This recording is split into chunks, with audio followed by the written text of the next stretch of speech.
Ya, dia ahlus sunnah yaitu pengikut agama. Maksudnya pengikut agama yang dibawa oleh Nabi sallallahu alaihi wasallam dari sisi akidah, dari sisi manhaj, dari sisi akhlak, dari sisi adab.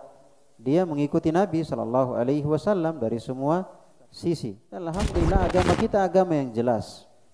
Iya, agama yang jelas. Innal halala bayyinun wa innal harama bayyin. Sungguhnya yang halalnya jelas, yang haram jelas.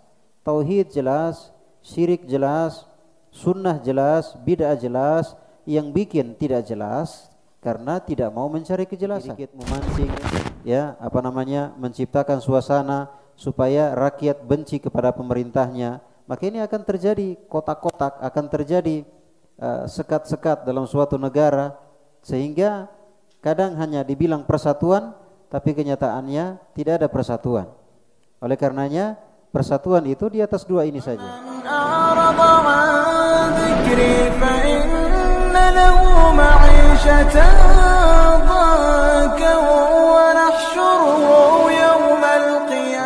Persatuan, banyak kita sering dengar ahli sunnah wal jamaah. Ahli sunnah wal jamaah. Ahl artinya pengikut. As-sunnah pengikut sunnah. Sunnah maksudnya agama. Ya, sunnah artinya agama. Ya, dia ahlus sunnah yaitu pengikut agama.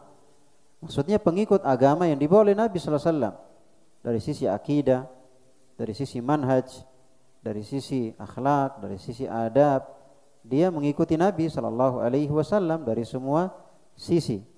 Iya, ahlus sunnah pengikut sunnah, maksudnya pengikut agama. Ahli sunnah wal jamaah. Al jamaah artinya bersatu, pengikut sunnah dan bersatu.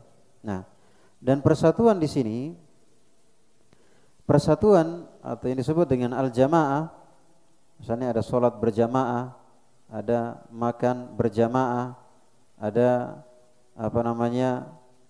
itu jamaah artinya bersatu. Iya. Al jamaah dalam keterangan ayat-ayat Al-Quran dan hadits Nabi Sallallahu Alaihi Wasallam itu hanya memiliki dua makna, yaitu jamaatul haq dan jamaatul al-abadan. Jamaah kebenaran dan jamaah badan. Jamaah badan.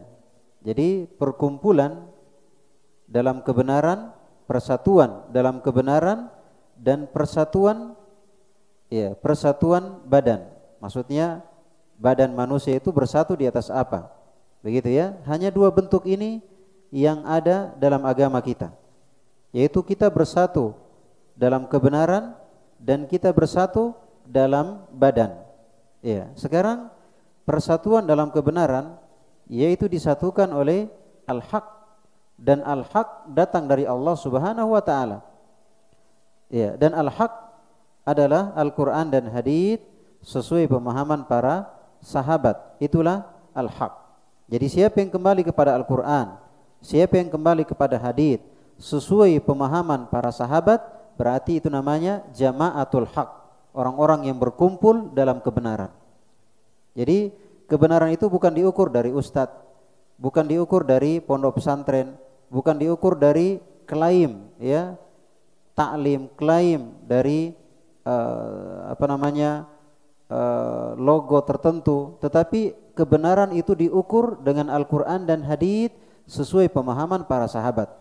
Dan tentunya kita nggak akan bisa paham Al-Quran dan hadits sesuai pemahaman para sahabat kecuali kita belajar, dan tentunya harus belajar dari guru yang benar, yang berilmu, yang benar akidahnya, yang benar manhajnya, dan yang memang antusias memperbaiki umat.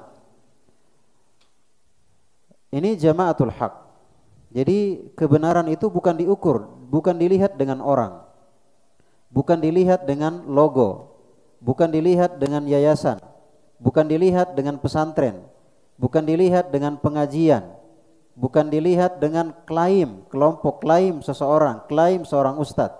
Tapi kebenaran itu diukur dengan Al-Quran dan hadits sesuai pemahaman para sahabat. Dan alhamdulillah agama kita agama yang jelas.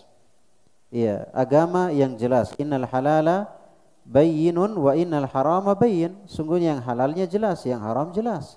Tauhid jelas, syirik jelas, sunnah jelas, bid'ah jelas. Yang bikin tidak jelas karena tidak mau mencari kejelasan. Yang bikin tidak jelas karena tidak mau belajar. Itu yang jadi masalah. Agama kita jelas, ya mudah dipahami, ya mudah dipahami. Ya Allah Subhanahu wa taala berfirman, "Walaqad yassarnal Qur'ana lidzikr, fahal min muddakir." Kami telah mudahkan Al-Qur'an untuk diingat, tapi adakah yang mau ingat? Adakah yang mau mengingat? Intinya agama kita mudah. Jelas, yang halalnya jelas, yang haramnya jelas, tauhidnya jelas, syiriknya jelas, sunnahnya jelas, bid'ahnya jelas, jelas, tidak ada yang samar. Yang bikin samar itu adalah karena kita tidak belajar, ya, atau mungkin belajar kepada guru yang tidak memahami Al-Quran dan Sunnah sesuai pemahaman para sahabat, yaitu jamaah kebenaran.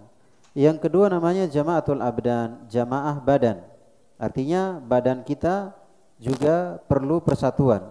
Kalau tadi kan kebenaran, yaitu hati, keyakinan, ya, keyakinan. Ini kita harus disatukan di atas pikiran, di atas keyakinan.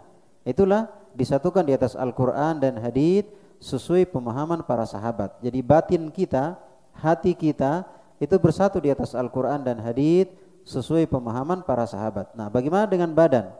Bagaimana dengan lahir? Karena kita ini ada lahir, ada batin. Bagaimana dengan lahir kita? Maka lahir kita atau badan kita diajarkan dalam agama kita itu bersatu di atas ketaatan kepada pemerintah. Karena tidak ada yang bisa memaksa kita, ya, fisik atau badan kita sebagai rakyat ini, tidak ada yang bisa memaksa kita, membuat kita bersatu kecuali dengan mendengar dan taat kepada pemerintah. Ya, hanya pemerintah yang berhak, ya, yang berhak memaksa dan mendesak, ya, mendesak manusia untuk bersatu. Ya, sebagaimana yang Allah Subhanahu wa taala perintahkan dan Nabi sallallahu alaihi wasallam perintahkan agar kita mendengar dan taat kepada pemerintah. Karena kalau kita tidak mendengar dan taat kepada pemerintah, akan terjadi kelompok-kelompok, akan terjadi akan tidak ada persatuan. Tapi dengan kita mendengar dan taat kepada pemerintah, maka tercipta persatuan badan. Ya, tercipta persatuan badan. Ya. Jadi lengkap, ya, ada persatuan hati dan ada persatuan badan. Persatuan hati yaitu dengan Al-Quran dan hadits sesuai pemahaman para sahabat, dan persatuan badan yaitu dengan mendengar dan taat kepada pemerintah. Makanya kalau ada negara, ya, rakyatnya mendengar dan taat kepada pemerintahnya, maka itu merupakan negara yang kuat, negara yang utuh, negara yang bersatu. Tapi kalau mereka keras kepala, ya, dikit-dikit demo, dikit-dikit menceritakan kejelekan pemerintah, dikit-dikit memancing, ya, menciptakan suasana supaya rakyat benci kepada pemerintahnya, maka ini akan terjadi kotak-kotak, akan terjadi sekat-sekat dalam suatu negara, sehingga kadang hanya dibilang persatuan, tapi kenyataannya tidak ada persatuan. Oleh karenanya, persatuan itu di atas dua ini saja, persatuan hati dan persatuan badan. Persatuan hati hanya akan tercipta dengan kembali kepada Al-Quran dan hadits sesuai pemahaman para sahabat, dan persatuan badan itu hanya akan tercipta dengan mendengar dan taat kepada pemerintah. Ya, tentunya dalam perkara yang ma'ruf.